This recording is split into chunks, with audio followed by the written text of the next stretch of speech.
बड़े बड़े अफसर के यहाँ चोरी पकड़ाता है, छापा पड़ता है, चोर साबित होते हैं, वो सब पढ़े लिखे नहीं रहते हैं।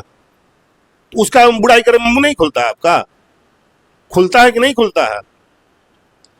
जब अटल जी की सरकार थी तो राबड़ी देवी ने विशेष राज्य का दर्जा मांगा। कोई एक शब्द नीतीश जी ने कहा क्या? क्या वाजपेयी जी ने कहा था? क्या आडवाणी जी ने कहा था क्या?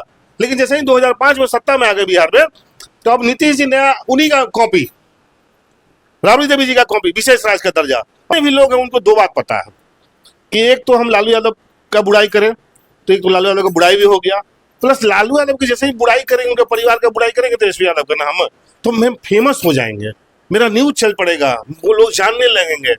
इस तरह की दोहरी नीति अपना के लोग इस तरह का कार्य करते हैं। नीतीश कुमार का सबसे अच्छा टर्म 2005 से लेके 2010 तक का था। केंद्र में किसकी सरकार थी? यूपीए गवर्नमेंट थी। लालू जी ऐसे मंत्री थे, रघुवंश बाबू मंत्री थे, बहुत रामविलास जी मंत्री थे, बहुत दिग्गज लोग बिहार के मंत्री थे। वहां से सारा फंड बिहार को दिया उन्होंने, कभी कटौती नहीं की, भेदभाव नहीं किया कि आज नीतीश जी के राज में है तो नहीं खींच लो, ये आगे बढ़ जाएगा, नाम कमा लेगा। जो काम नीतीश जी ने किया। यार आप देख रहे हैं नेशनल न्यूज बिहार। जिस तरह से कुछ दिन पहले तेजस्वी यादव ने एनडीए के ऊपर आरोप लगाया था नेशनल दामाद आयोग को लेकर, उसके बाद यहाँ पे जीतन राम मांझी ने भी जबरदस्त पलटवार करते हुए बोला है। जीतन राम मांझी ने उन पे आरोप लगाया है कि उनके बेटे नालायक थे, क्या उनके बेटे मुख्यमंत्री बनने लायक थे। काफी तरह का आरोप लगाया है जीतन राम मांझी ने। उनके अपने दामाद की कटाक्ष करते हुए अपने दामाद के सपोर्ट में काफी कुछ भी बोला है। अभी हमारे साथ पटना के मैक्स जी हैं बात करने के लिए, उनसे पूछते हैं। सबसे पहले तो स्वागत है आपका जी।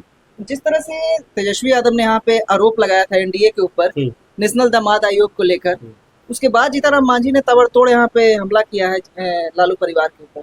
भैया तेजस्वी यादव ने क्या गलत कहा? पूरा का पूरा दल जितना भी है विपक्ष में, चाहे वो सत्ता पक्ष में हो या बीजेपी के साथ हो, जदयू हो, एलजेपी हो, हम हो, जितनी भी पार्टियां हैं, बिहार में क्या राजनीति करती है? वो लालू यादव को टारगेट करके, लालू यादव के परिवार को टारगेट करके, मतलब सारा कुछ खामियां लालू जी के परिवार में दिखेगा उनको, अपने यहाँ नहीं दिखेगा। अरे भाई आपने जब आयोग बनाया तो दोनों तो दामाद ही हैं जिनको कुछ भी पद आपने दिया, तो क्या गलत बात कह दिया उन्होंने? क्या गलत बात कहा उन्होंने, बताइए हमको। और जीतन राम मांझी जी एक बात बताइए, आपके दामाद में क्या क्वालिटी था? वो तो कह रहे हैं कि हमारे दामाद पढ़े लिखे हैं, तब उसका क्षमता है, तब वो बनाए गए हैं। जीतन राम मांझी जी आपकी मतलब क्या बोलूं, मानसिकता क्या हो गई है या क्या बोल रहे हैं आप तो मंत्री बने हुए हैं, अब और लोगों को मंत्री बनाना है इसलिए इस तरह की भाषा बोल रहे हैं।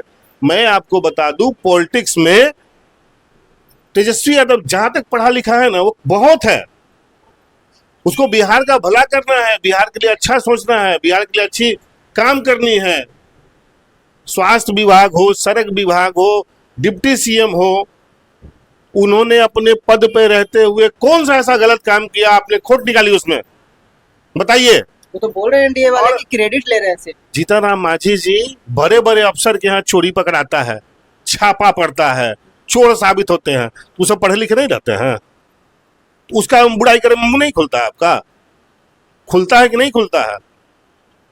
देखिए भैया एक बात आप जान लीजिए, मैं आपको बता दूं, जितने भी लोग हैं उनको दो बात पता है कि एक तो हम लालू यादव का बुराई करें, तो एक तो लालू यादव का बुराई भी हो गया, प्लस लालू यादव की जैसे ही बुराई करेंगे, उनके परिवार का बुराई करेंगे तेजस्वी यादव का नाम, तो हम फेमस हो जाएंगे, मेरा न्यूज चल पड़ेगा, वो लोग जानने लगेंगे।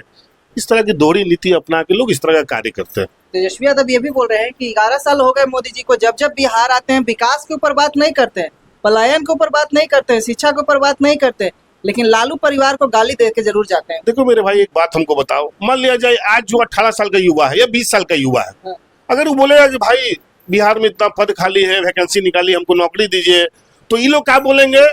देखो 20 साल पहले रोड नहीं था, नाला नहीं था, नदी नहीं था। अरे उस युवा का इससे क्या मतलब कि 20 साल पहले क्या था नहीं था? आज प्रेजेंट में आप क्या करें ये ना बताइए हमको। अरे मेरे भाई अगर अभी भूख हमको लगेगा और तुमको संतावना दोगे कि 20 साल पहले भी लोग भूखे रहते थे, आप भूखे रह जाइए, क्यों बात हुआ? अरे हमको आज रोटी चाहिए तो हम आज रोटी खाएंगे ना। और इस तरह का क्या मतलब यार, दुनिया आगे जा रहा है, टेक्नोलॉजी पे काम कर रहा है, आगे की सोच रहा है, और आप बार बार बिहार को पीछे धकेल रहे हैं, बार बार पीछे धकेल रहे हैं। और मतलब नीतीश जी आपके पास, जीतन राम मांझी जी आपके पास, चिराग जी आपके पास, मोदी जी आपके पास, इस 18 साल बिहार में आपने क्या किया कहने के लिए अब कुछ नहीं आपके पास। और ये आप एक बात बताइए भैया, नीतीश कुमार का सबसे अच्छा टर्म 2005 से लेके 2010 तक का था। केंद्र में किसकी सरकार थी? यूपीए गवर्नमेंट थी। लालू जी ऐसे मंत्री थे, रघुवंश बाबू मंत्री थे, बहुत रामविलास जी मंत्री थे, बहुत दिग्गज लोग बिहार के मंत्री थे। वहां से सारा फंड बिहार को दिया उन्होंने, कभी कटौती नहीं की, भेदभाव नहीं किया कि आज नीतीश जी के राज में है तो नहीं खींच लो, ये आगे बढ़ जाएगा, नाम कमा लेगा। जो काम नीतीश जी ने किया, जब अटल जी की सरकार थी तो राबड़ी देवी ने विशेष राज्य का दर्जा मांगा। कोई एक शब्द नीतीश जी ने कहा क्या? क्या वाजपेयी जी ने कहा था क्या? आडवाणी जी ने कहा था क्या? लेकिन जैसे ही 2005 में सत्ता में आ गए बिहार में, तो अब नीतीश जी ने उन्हीं का कॉपी, राबड़ी देवी जी का कॉपी, विशेष राज्य का दर्जा, और 18 साल तक बिहार को गुमराह किए। जब लेने का बारी आया तो याददाश्त ही भूल के लगता है।